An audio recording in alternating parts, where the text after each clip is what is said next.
Mahilig ba kayong kumain ng tinapay?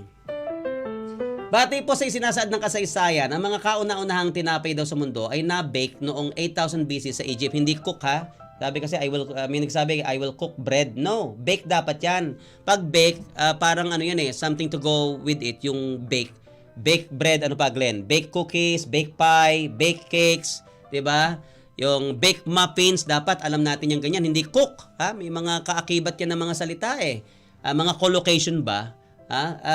Sa ngayon, ayun, bake lasagna. Yan, abangan mo, engineer, ha?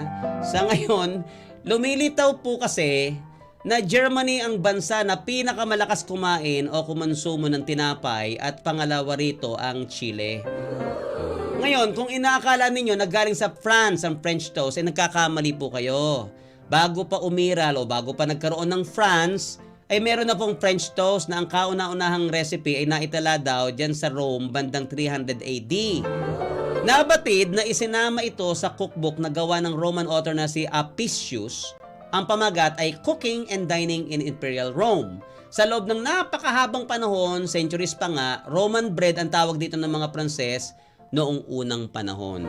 O yan, parang ano din yan parang yung sa ano ba tong French fries, no? Akala galing France pero hindi. Ang alam ko galing yan Belgium di ba? Yung French fries. So, wag tayong masyadong maano dun sa pagka parang may kaakibat na pangalan ng bansa, parang doon nagaling. No, meron nga yung German cake o Hermann cake, German cake. Hindi naman talaga Germany ang pinanggalingan nun so dapat nalalaman natin ang etymology ng mga salita o ng mahalagang bagay sa history.